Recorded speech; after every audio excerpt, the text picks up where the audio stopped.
Good evening to all. आज हमारी class chapter number आपका चैप्टर फिफ्थ और क्लास भी आपकी कौन सी फिफ्थ। यहाँ पर हम क्या देख रहे हैं आपके साझेदारी फर्म का विघटन। जैसे कि हमने आपको बताया था साझेदारी फर्म के विघटन में इस फर्म की जितनी भी संपत्तियां होती हैं सबको बेच दिया जाता है और दायित्वों का भुगतान कर दिया जाता है। तो संपत्तियों को बेचने और दायित्वों का भुगतान करने के लिए हम एक खाता तैयार करते हैं जिसको हम क्या बोलते हैं, वसूली खाता। तो यहाँ क्वेश्चन हम 12 क्वेश्चन कंप्लीट कर चुके थे। आपका क्वेश्चन नंबर कौन सा है? 13वां क्वेश्चन। तो देखेंगे यहाँ क्या है। रीता, गीता और आशीष एक फर्म में साझेदार हैं जो कि लाभ हानि को अपने 3:2:1 के अनुपात में बांटते हैं।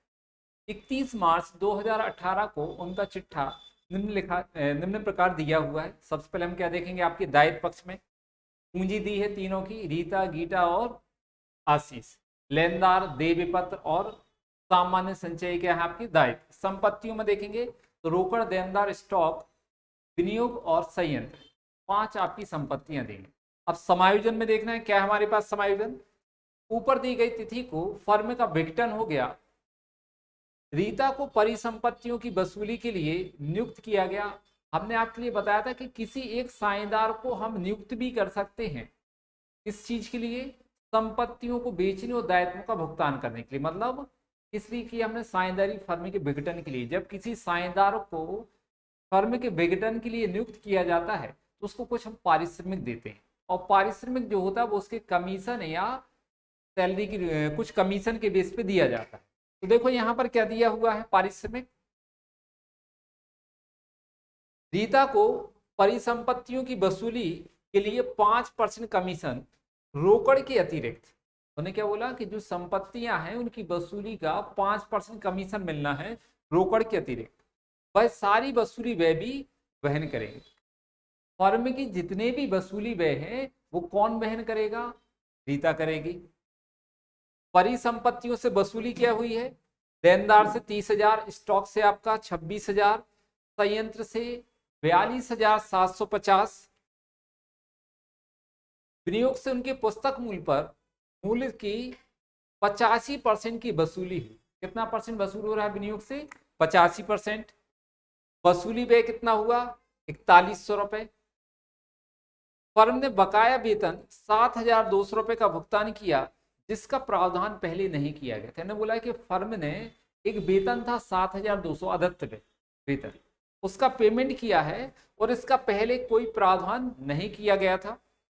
एक विपत्र बैंक ने छूट के संबंध में आकस्मिक दायित्व है जिसका भुगतान 9,800 रुपए किया गया। वसूली खाता, साझेदारों के पूंजी खाते और रोकड़ खाता तैयार कीजिए। हमें मतलब सभी खाते तैयार करना है। एक तो वसूली खाता हो गया, पूंजी खाते हो गए और रोकड़ खाते तैयार करना। तो सबसे पहले हम वसूली खाता तैयार करेंगे।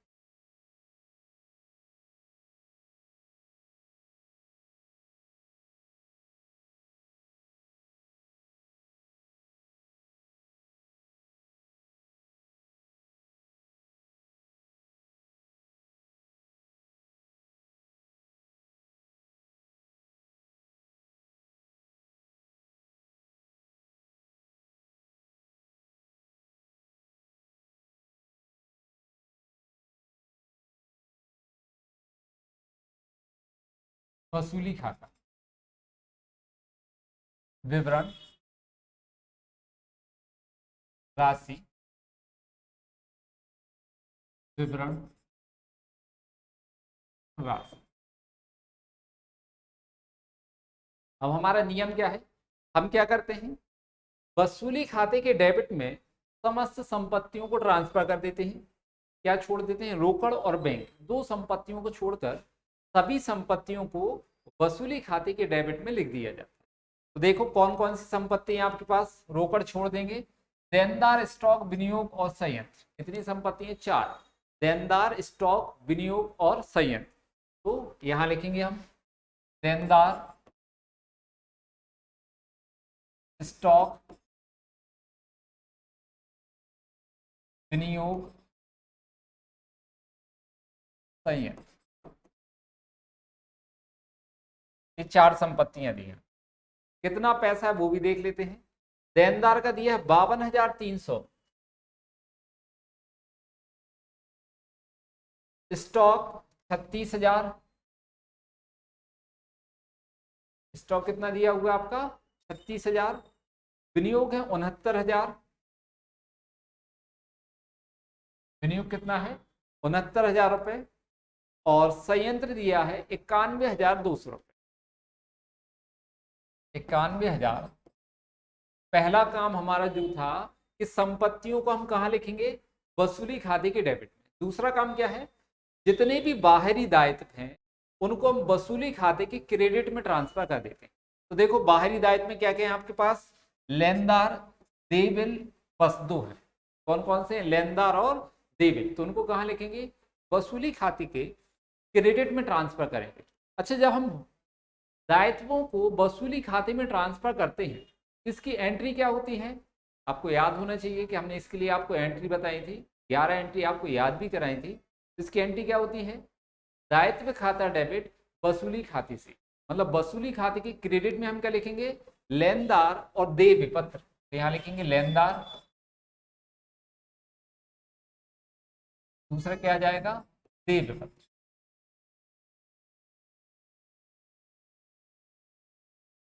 लेनदार की राशि है 65,000 और देय विपत्र कितने हैं आपके 26,000। इनको लिखेंगे क्रेडिट में, लेनदार 65,000, देय विपत्र 26। लिखेंगे। अब क्या है हमारे पास, समायोजन देखेंगे क्या है, रीटा को परिसंपत्तियों की वसूली के लिए नियुक्त किया है, 5% उसको कमीशन भी मिलना है, और संपत्तियों से वसूली हुई है वो क्या है, देनदार, स्टॉक और संयंत्र। तो हम यहाँ पर गणना कार्य करेंगे,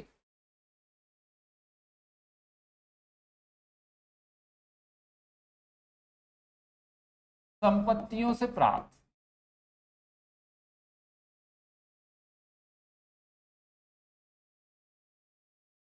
संपत्तियों को बेचने से कितना पैसा मिला है वो हम देखेंगे।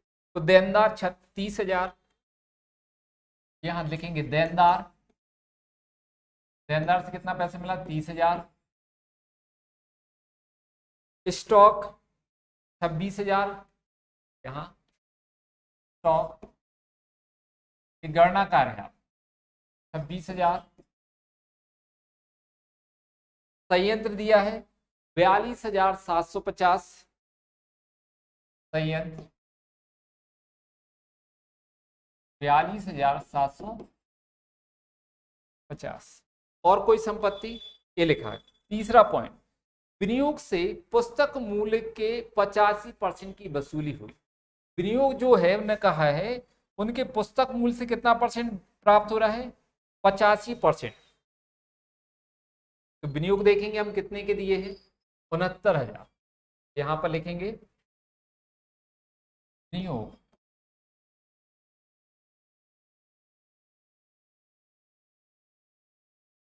69,069 का 85% निकालेंगे, 85/100। ठीक, कितना निकालना हमारे लिए, 69,000 का 85%, तो कितना आएगा 58,650। अब और देखोगे यहां पर और किस संपत्ति से मिला हुआ है, वसूली व्यय दिए हैं, फर्म के बकाया लेनदार, तो यहां पर और कोई भी संपत्ति नहीं दी है। हम इन सब का टोटल करेंगे संपत्तियों का, इन सब का टोटल कर तो कितना आएगा, 0, 0, 14, 17, 1,57,400 रुपए संपत्ति को बेचने से प्राप्त हुए। इसकी हम एंट्री क्या करते हैं, संपत्ति को बेचने से प्राप्त होने वाली राशि की एंट्री क्या होती है, रोकड़ खाता डेबिट वसूली खाते से, मतलब वसूली खाते के क्रेडिट में लिखेंगे हम यहाँ पर रोकड़ खाता,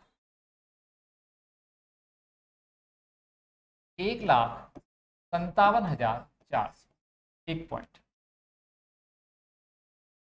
अब देखो अगला क्या बोला इन्हें, वसूली व्यय कितने हुए 4,100, लेकिन क्वेश्चन में क्या दिया था कि जो रीटा है उसको हमने फर्म के विघटन का काम सौंपा हुआ है, उस संपत्ति की वसूली का 5% उसको कमीशन मिलेगा, और जितने भी वसूली व्यय होंगे वो रीटा ही वहन करेगी। तो ऐसी कंडीशन में हमें वसूली व्यय नहीं लिखना है, बल्कि इनकी जगह पे हम क्या लिखेंगे, रीटा का कमीशन। तो यहां निकालना पड़ेगा उसको हमें, रीटा डेबिट में लिखेंगे, रीटा का कमीशन या को कमीशन। कितना बोला गया है कमीशन वो देखेंगे हम।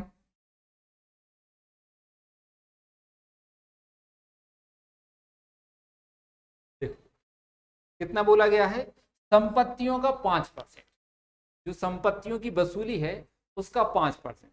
तो संपत्ति की वसूली कितनी है, 1,57,400। तो यहां पर लेंगे हम दूसरा कमीशन निकालेंगे,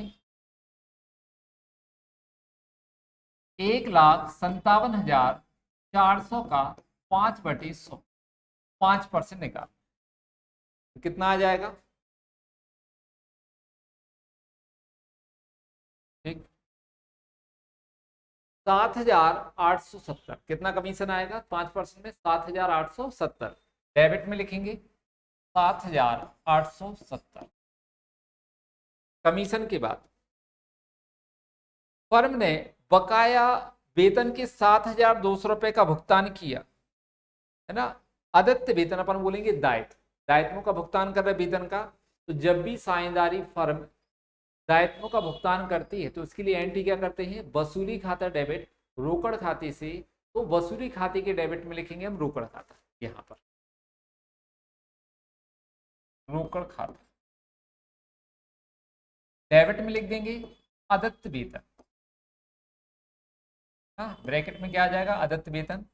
देखो यहाँ पर कितना पेमेंट कर रहे हैं, 7,200, 7,000। अगला पॉइंट, ये आपके फर्स्ट हो गया, सेकंड हो गया, थर्ड हो गया, फोर्थ हो गया, फिफ्थ भी हो गया। सिक्स में देखो क्या लिखा, एक विपत्र बैंक से छूट के संबंध में आकस्मिक दायित्व है जिसका भुगतान 9,800 रुपए किया गया है। तो आकस्मिक दायित्व का भुगतान किया है, इसके लिए भी हम कहा लिखेंगे, डेबिट में रोकड़ खाता, ब्रैकेट में लिख देंगे आकस्मिक दायित्व। कितना भुगतान किया हमने, 9,800 रुपए। आकस्मिक दायित्व का भुगतान कितना हुआ, 9,800 रुपए। लास्ट चीज, सवाल में ये नहीं कहा गया है कि दायित्वों का भुगतान जो आपके बाहरी दायित्व हैं, लेनदार और देय विपत्र, इनका कितना पेमेंट कर, ऐसा कुछ भी नहीं कहा। तो जब सवाल में दायित्व के भुगतान के बारे में कुछ ना कहा गया हो तो जितने भी बाहरी दायित्व हैं उनका पूरा फुल पेमेंट कर देते हैं। तो यहां पर हम लिखेंगे तीसरा पॉइंट रफ वर्क में, गणना कार्य में, भुगतान लेनदार कितना है, 65,000,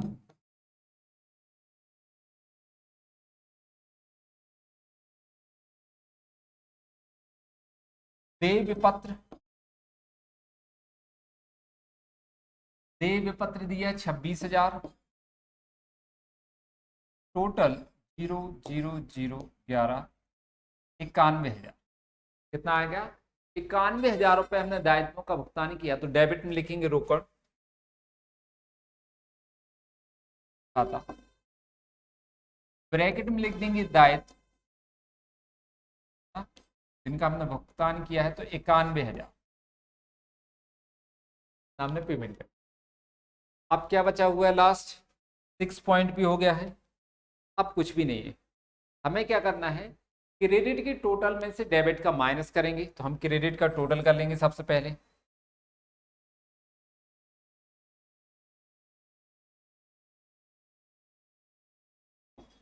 सेकंड आ जाएगा यहाँ पर 7,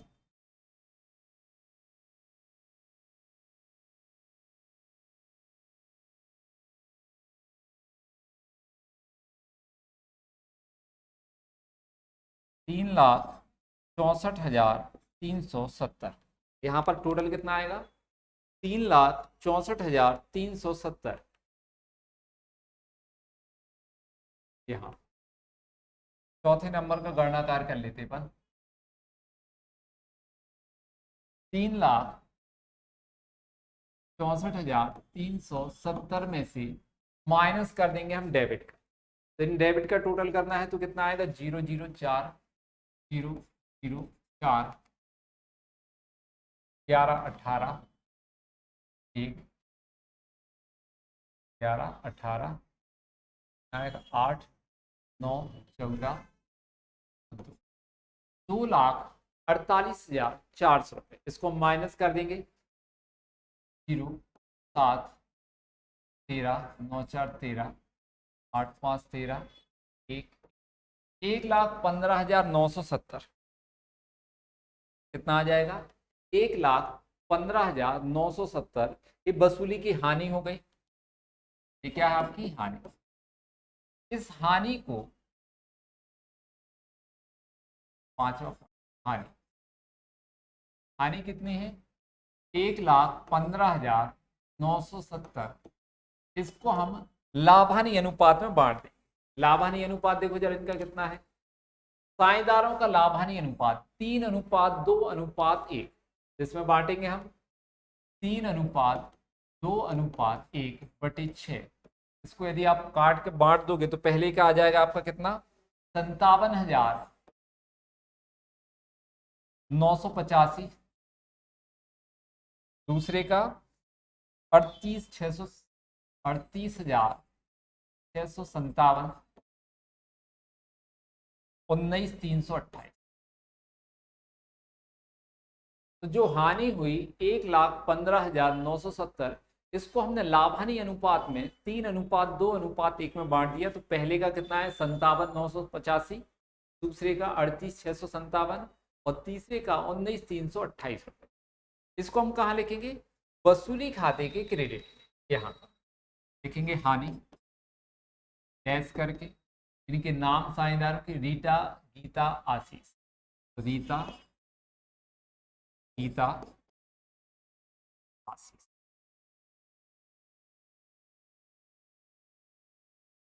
पहले की हानि कितनी है, 57,985। दूसरे की आ जाएगी आपकी 38,657। तीसरे का 19,328।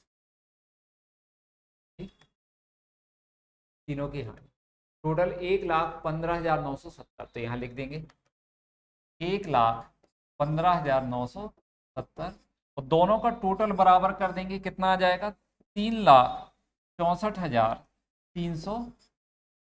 ये आ गया पर। ये आपका क्या तैयार हो गया, वसूली खाता। अब इसके बाद हमें क्या तैयार करना है, साझेदारी का।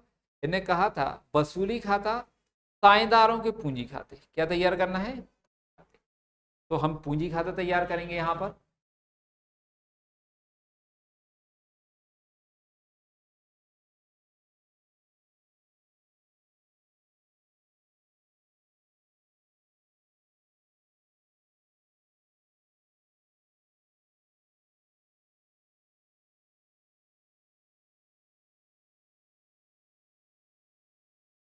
रीटा, आशीष, विवरण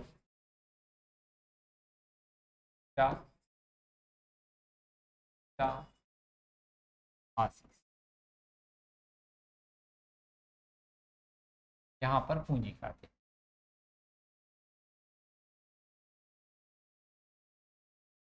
ये भी विवरण।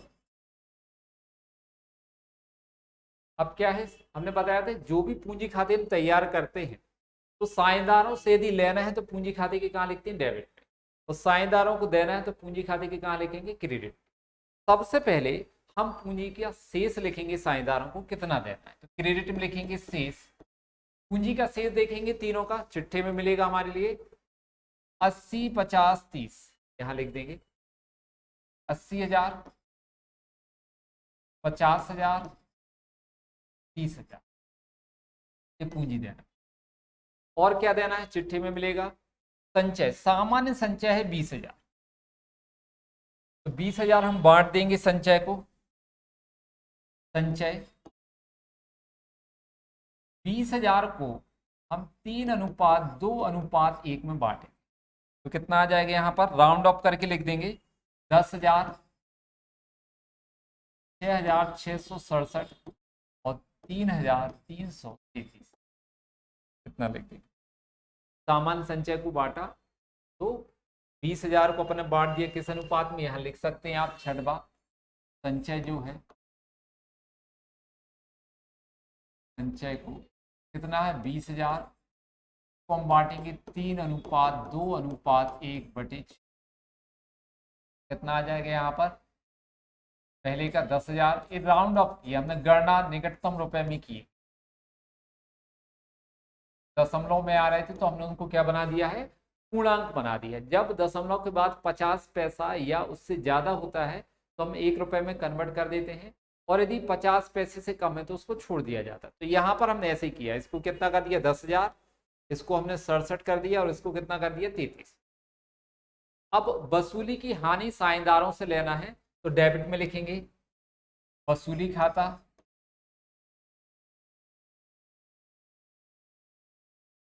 हानि का पैसा लेना है, कितना लेना, पहले वाले से 57,985, दूसरे से 38,657 और तीसरे से 19,328, कितना लेना हानि का।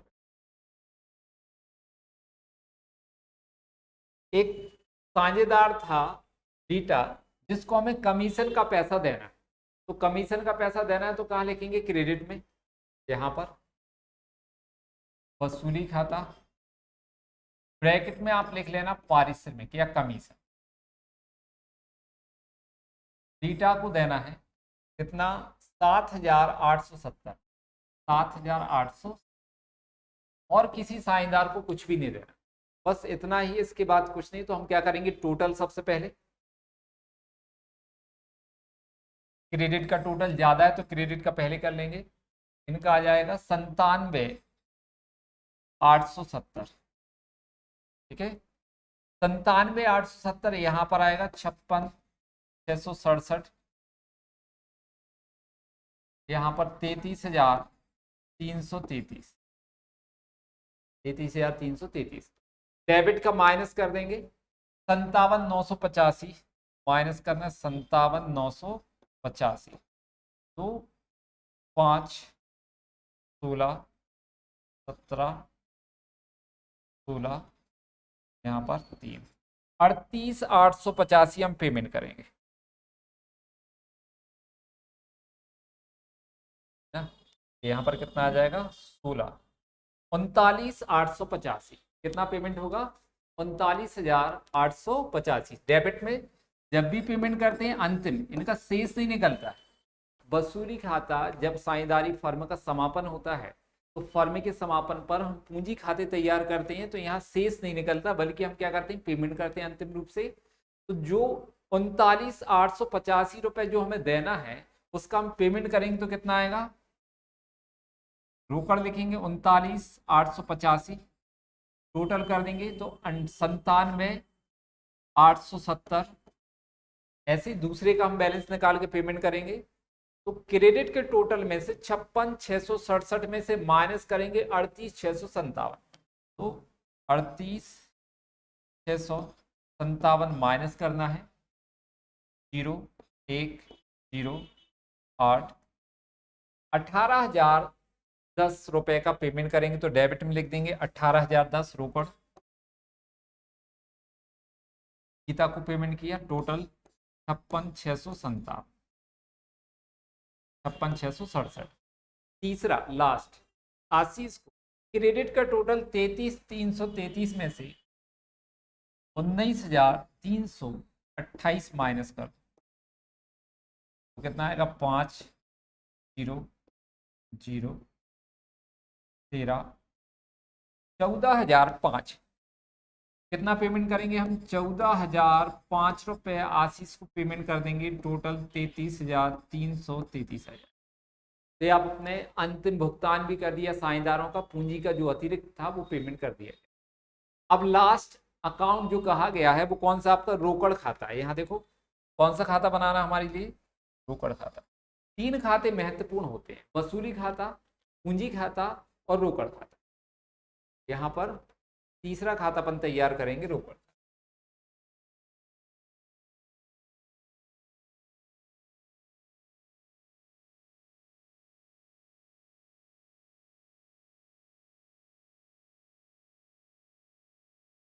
रोकड़ खाता,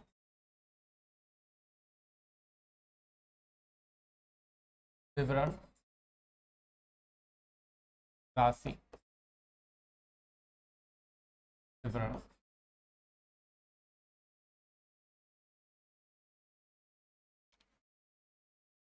सबसे पहले क्या होता है, रोकड़ खाता जब भी हम तैयार करते हैं तो डेबिट में लिखते हैं प्रारंभिक शेष। रोकड़ का शेष कहाँ मिलता है, चिट्ठे में। तो देखो आप चिट्ठा, ये लिखा है 22,500 रुपए रोकड़ का शेष दिया हुआ है, तो कहाँ लिख देंगे, डेबिट। प्रारंभिक शेष 22,500। अब यदि पैसा आपके पास आ रहा है तो कहाँ लिखेंगे, डेबिट, और पैसा जा रहा है तो कहाँ लिखेंगे, क्रेडिट में। आपको याद रखना है कि पैसा कहाँ कहाँ से आता है, जिससे आपकी स्पीड बढ़ जाए। तो कहाँ से पैसा आता है, एक तो नंबर 1 संपत्तियों को बेचने से पैसा आता है, जो कहाँ लिखा होता है, वसूली खाते के क्रेडिट में। तो हम वसूली खाते देखेंगे, ये लिखा वसूली खाते के क्रेडिट में 1,57,400 रुपए, ये लिखा है प्राप्ति, संपत्तियों से प्राप्ति 1,57,400 रुपए हमें प्राप्त हुई। तो रोकड़ खाते के डेबिट में लिखा जाएगा वसूली खाता,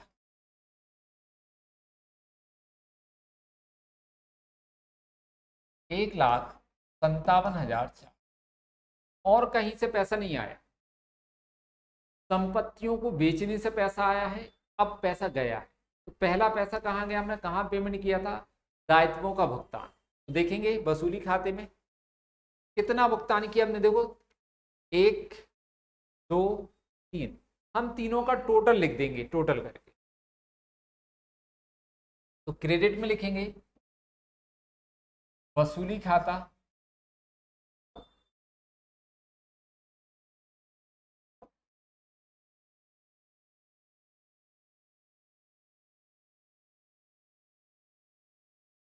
भुगतान किया वसूली खाते में, तो कितना है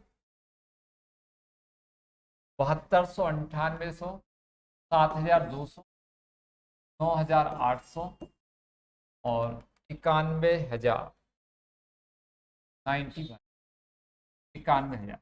इन तीनों को इकट्ठा करके लिख देंगे, तीनों का टोटल करोगे तो कितना आएगा, 0 0 10, फिर कितना 11 18 और 1 10, 1,08,000 का हमने पेमेंट किया। तो वसूली खाते के क्रेडिट में लिख देंगे 1,08,000,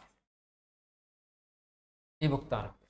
दायित्व का भुगतान करने के बाद आप देखो वसूली खाते में और कोई भी भुगतान नहीं, दायित्व सभी का हमने भुगतान कर दिया, तीनों का। अब साझेदारों को हमने पेमेंट किया था, वो कहाँ मिलता है, पूंजी खाते। रीटा को 39,885 रुपए का भुगतान किया, तो रोकड़ खाते के क्रेडिट में लिखेंगे रीटा का पूंजी खाता 39,885। गीता को भुगतान किया 18,010 रुपए, तो क्रेडिट में लिखेंगे गीता का पूंजी खाता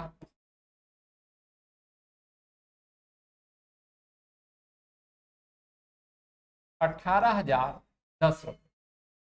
आशीष को पेमेंट किया हमने 14,005 का, इसको भी क्रेडिट में लिखेंगे आशीष का पूंजी खाता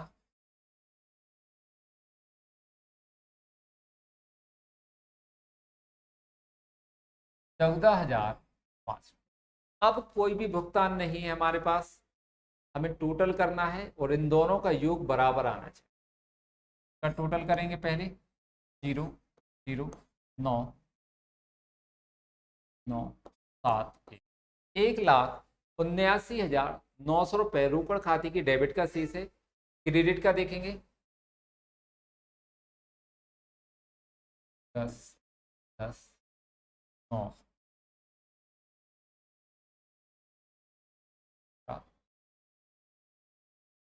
12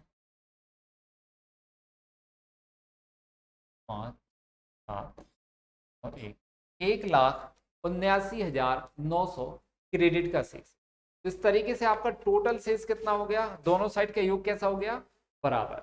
यही आपकी पहचान होती है इस चैप्टर में कि जब आपकी रोकड़ खाते की दोनों पक्षों का योग बराबर आ जाए तो ये क्या कहलाता है आपका, कि आपके यहाँ पर जो किया गया सवाल है वो सही है। जैसे हम चिट्ठे के दोनों पक्षों का योग मिला लेते हैं, बराबर आ जाता है, इसका मतलब वो सवाल सही। वैसे ही साझेदारी फर्म के विघटन में यदि रोकड़ खाते के दोनों पक्षों का योग बराबर आ जाता है, मतलब आपका सवाल सही है। ये क्वेश्चन आपका कंप्लीट हुआ। अगला क्वेश्चन देखेंगे हम, क्वेश्चन नंबर कौन सा, 15। देखिए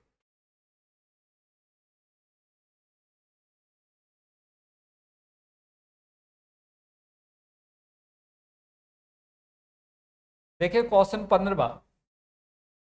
लाल तथा पाल एक फर्म में साझेदार थे तथा 3:7 के अनुपात में लाभ बांटते। 1 अप्रैल 2015 को उनकी फर्म का विघटन हो गया। संपत्तियों को रोकड़ के अतिरिक्त तथा बाह्य दायित्वों को वसूली खाते में स्थानांतरित करने के पश्चात आपको निम्न सूचना दी गई। उन्होंने बोला है इनका फर्म का विघटन जो हुआ उनमें इन लोगों ने वसूली खाते में संपत्तियों को और दायित्वों को स्थानांतरित कर दिया। उसके बाद कुछ लेन देन हुए, मतलब ये ट्रांजेक्शन हुई, सूचना दी गई। इसके संबंध में आपको क्या करना है, यह मानते हुए कि सभी भुगतान चेक द्वारा किए गए। अब यहाँ पर विशेष चेक, जब चेक के लिए कहा जाए इसका मतलब एंट्री में, प्रविष्टियों में आपको रोकड़ का नाम नहीं लिखना है, पूरा लेन देन या प्रविष्टियां जो है वो बैंक के माध्यम से होंगे। तो उन्होंने बोला सभी लेन देन चेक के द्वारा किए गए। उपर्युक्त लेन देन के लिए फर्म की पुस्तकों में रोजनामचा प्रविष्टियां कीजिए। हमें जर्नल प्रविष्टि यहाँ करना है, तो यहाँ पर लिखेंगे अपन, प्रारूप बना लेते हैं सबसे पहले इसका।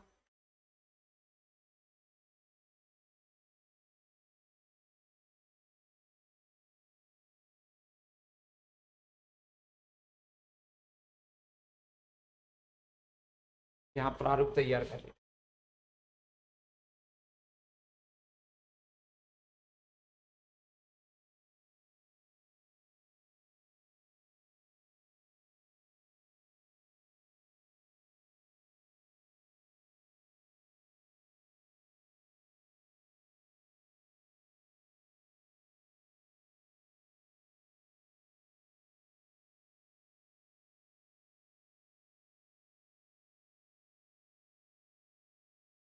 दिनांक,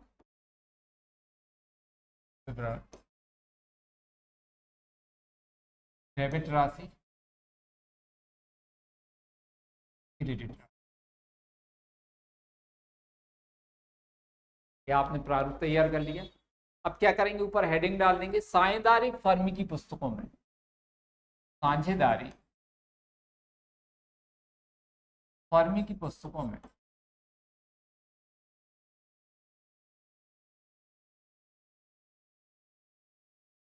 जर्नल प्रविष्टि।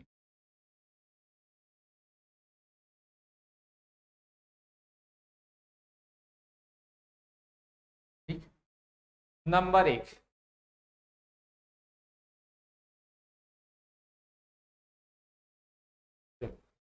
देखो यहाँ पर क्या है, नंबर 1, 3,60,000 रुपए की एक लेनदार ने 5 लाख रुपए पर मूल्यांकित मशीन को स्वीकार कर लिया तथा फर्म को 1,40,000 रुपए का भुगतान किया। तो देखो इन्हें क्या बोला, लेनदार थे, ठीक, उन लोगों ने 5 लाख रुपए की संपत्ति ले ली। लेनदारों ने कितने की संपत्ति ले ली, एक संपत्ति जो थी उसको 5 लाख रुपए पर मूल्यांकित मशीन को ले लिया, और लेनदार कितने के, 3,60,000 रुपए के लेनदार थे। बाकी का पेमेंट उन्होंने 1,40,000 रुपए किया है। मतलब यहाँ पर हम यहाँ फोकस करते हैं कि पेमेंट कितना हुआ, कितना मिला या कितना हमने दिया। तो जब कोई दायित्व संपत्ति ग्रहण कर लेता है, संपत्ति ले लेता है, तो उसकी हम प्रविष्टि नहीं करते। लेकिन यदि उस संपत्ति के बदले उस दायित्व ने कुछ पेमेंट किया हुआ है तो उसकी एंट्री होगी। सेम वैसे ही होती है जैसा संपत्तियों को नगद बेचने पर होती है। क्या एंट्री करते हैं हम, रोकड़ या बैंक खाता डेबिट वसूली खाते से ये वाली प्रविष्टि होगी। तो यहाँ पर रोकड़ का नाम नहीं आएगा, क्योंकि सवाल में कहा गया है कि पूरे भुगतान जो है वो चेक के माध्यम से किए गए, मतलब हर जगह बैंक आएगा। तो पहली प्रविष्टि हम क्या करेंगे, यहाँ बैंक खाता डेबिट,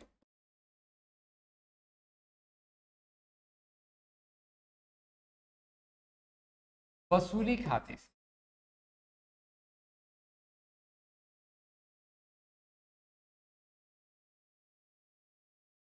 क्या बेचा हुआ है, संपत्ति है। संपत्ति को देख ली, क्या नाम है, मशीन। यहां पर लिखेंगे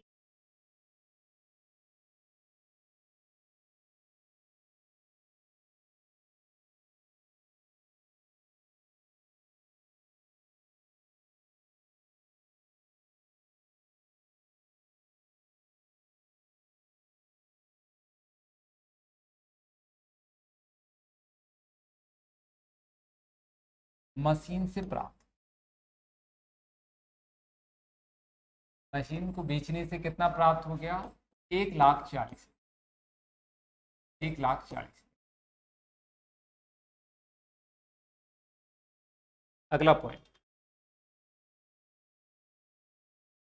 दूसरे नंबर का, 50,000 रुपए के एक दूसरे लेनदार ने 45,000 रुपए मूल्य के स्टॉक को अपने दायित्व के पूर्ण भुगतान में लेना स्वीकार किया।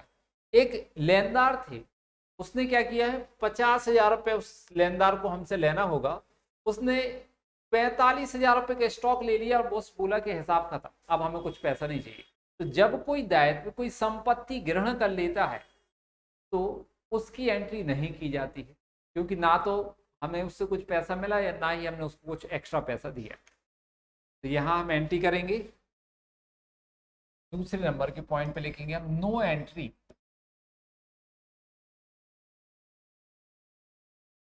क्योंकि यहां पर ना तो कोई रोकड़ की प्राप्ति हुई है, ना ही कोई भुगतान किया गया, यहां पर एंट्री नहीं करेंगे। अगला तीसरा क्वेश्चन, 90,000 रुपए के एक तीसरे लेनदार ने अपने दावे की पूर्ण निपटारे हेतु 45,000 रुपए नगद तथा 43,000 रुपए के निवेश लिए। 45,000 क्या कर लिया उसने, नगद ले लिया, और 43,000 के क्या ले लिए, निवेश। निवेश मतलब क्या है, ब्रीव। तो जब कोई दायित्व यदि संपत्ति ले लेता तो उसकी एंट्री नहीं करेंगे। नगद कितना लिया है, 45, मतलब जो हमने दायित्वों के पेमेंट की एंट्री होती है, क्या होती है, वसूली खाता डेबिट, बैंक खाते से वही एंट्री की जाएगी, बस 45,000 की। तो यहां पर हम पेमेंट में एंट्री लिखेंगे, यहां एंट्री क्या होगी, वसूली खाता डेबिट,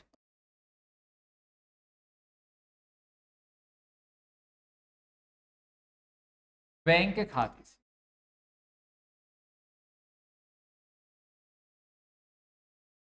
बैंक खाते से कितने का पेमेंट किया है, कितने का पेमेंट किया मैंने, 45,000, लिख देंगे 45,000, 45,000। नैरेशन क्या लिख देंगे, आंशिक भुगतान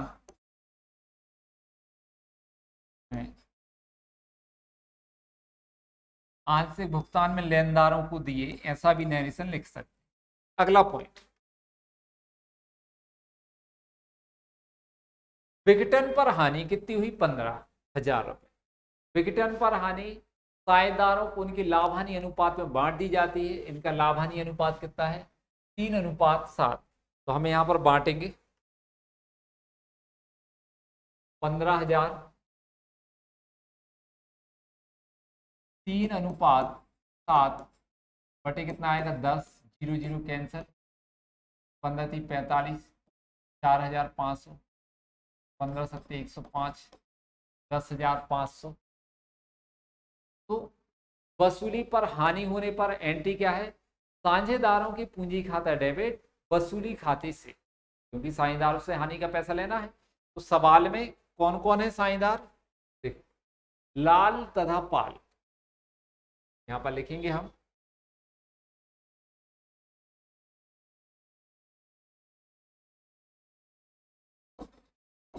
लाल का पूंजी खाता डेबिट,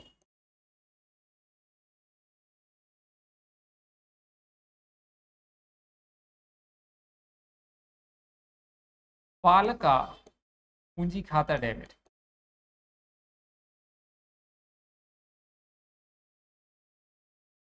लाल का पूंजी खाता डेबिट, पाल का पूंजी खाता डेबिट, वसूली खाते से।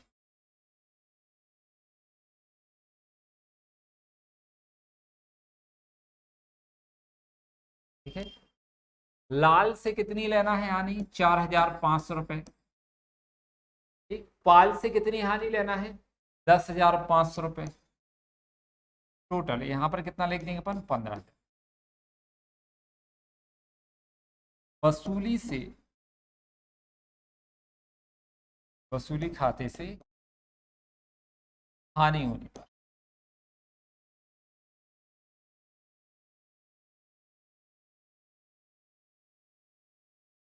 ये हो गया आपका, ये आपकी प्रविष्टियां कंप्लीट हुई, चारों प्रविष्टियां आपकी कंप्लीट।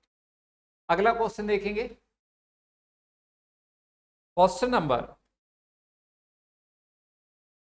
आपका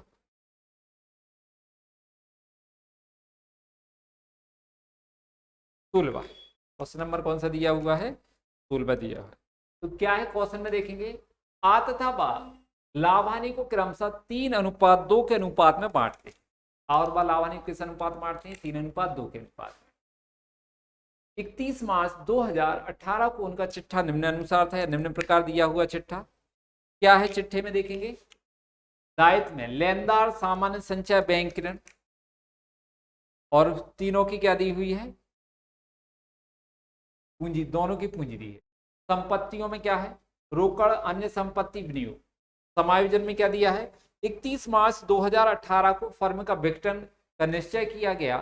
विनियोग से 22 रुपए बाजार भाव में बेचे गए विनियोग, नहीं, विनियोग 22 रुपए बाजार भाव में बाद द्वारा ले लिए गए। अब जब कोई साझेदार संपत्ति ग्रहण करता, हमने आपको एंटी बताई, जब कोई साझेदार संपत्ति ले लेता है तो इसकी एंटी क्या करते हैं, साझेदार का पूंजी खाता डेबिट वसूली खाते से।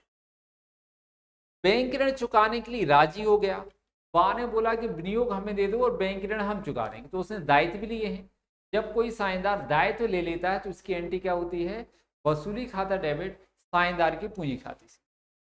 रोकड़ को छोड़कर सभी संपत्तियों से 6,900 रुपए बेच दी गई। विघटन के वे 110 रुपए हुए। लेनदारों को 503 रुपए का पूर्ण भुगतान कर दिया गया।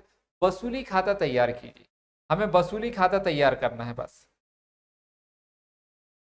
यहां पर हम वसूली खाता तैयार करेंगे।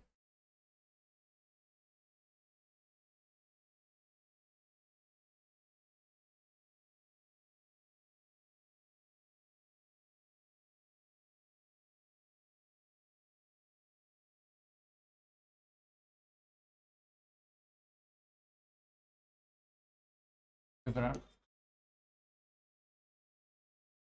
राशि,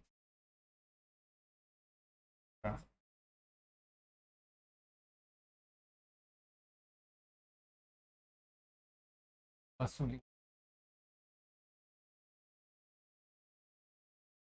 वसूली खाते का नियम क्या है, आपको जैसे हमने पहले बताया कि पहले सबसे पहले वसूली खाते के डेबिट में समस्त संपत्तियां लिखेंगे, रोकड़ और बैंक को छोड़कर। तो देखो हमारे पास संपत्ति क्या है, अन्य संपत्ति और विनियोग। ठीक, अन्य संपत्ति कितनी दी है, 7,585।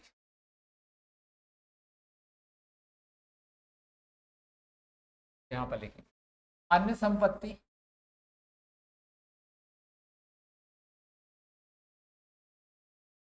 विनियोग 7,585। अन्य संपत्ति कितनी दी है, 7,585। विनियोग कितने के दिए हैं वो चेक कर लेते हैं अपन, 2,080। विनियोग कितने के दिए हैं, 2,080। तो यहां लिख देंगे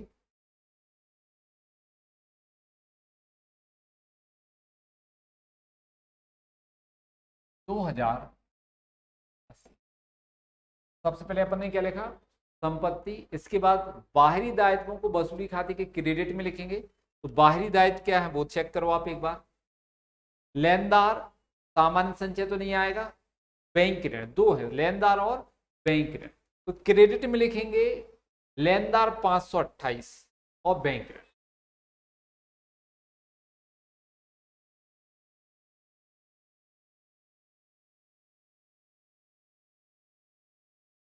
पर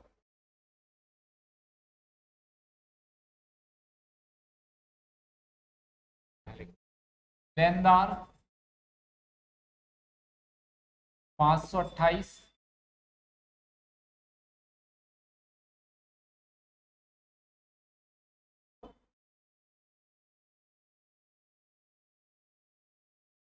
बैंक ऋण 1000।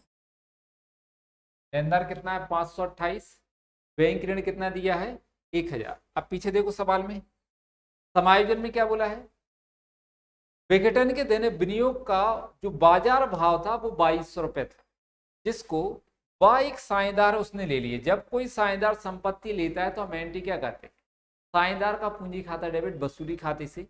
तो वसूली खाते के क्रेडिट में लिखेंगे हम बा का पूंजी खाता, यहाँ पे लिखेंगे बा का पूंजी खाता।